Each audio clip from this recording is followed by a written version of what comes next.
مگر مجھے یاد ہے کہ امان کو یہ بات سخت ناپسند تھی کہ اگر کوئی اس کے جسم کے قریب ذرا بھی انگلیاں لے جاتا تو وہ چلانے لگ جاتا، جیسے ہسٹیریا ہو گیا ہو۔ اور میں نے تو ایک جگہ پڑھا تھا کہ یہ گدگدی بھی ایک قسم کا ٹارچر ہے، شاید بٹسی آنٹی کو یہ معلوم نہیں تھا۔ دوسری صبح میں نے ایک ٹوسٹ کا ٹکڑا پکڑا اور سیدھی گراج میں پہنچ گئی۔ وہاں سے بٹسی آنٹی کی سائیکل باہر سڑک پر لائی۔ میں نے دیکھا کہ انکل واٹر جیپ میں اپنی بندوق رکھ رہے تھے، اور اب مجھے یہ بات سمجھ آ چکی تھی کہ جیسے ہی جیپ کو گھر سے باہر جانا ہوتا ہے تو آٹومیٹک طریقے سے بندوق اپنی جگہ پر آ جاتی ہے، اور جیسے ہی وہ واپس آ جاتے ہیں بندوق واپس رکھ دی جاتی ہے۔ مجھے وہ جگہ نہیں معلوم تھی جہاں وہ بندوق گھر کے اندر رکھتے تھے، اور نہ ہی معلوم کرنا چاہتی تھی۔ ہائے انکل والٹر، میں نے انہیں آواز دی۔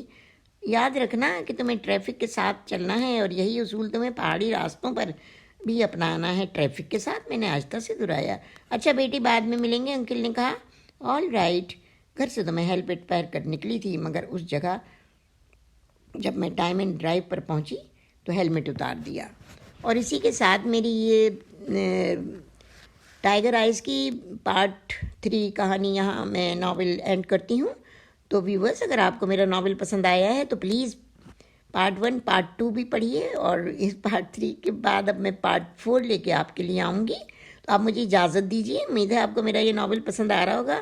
اگر آپ کو پسند آ رہا ہے تو میرے چینل کو لائک کریں، سبسکرائب کریں، شیئر کریں، اور بیل کے آئیکن کو دبا دیجیے، کیونکہ پھر آپ نے پارٹ 4 بھی سننا ہے ٹائیگر آئز کا۔ مجھے اجازت دیجیے۔ اللہ حافظ۔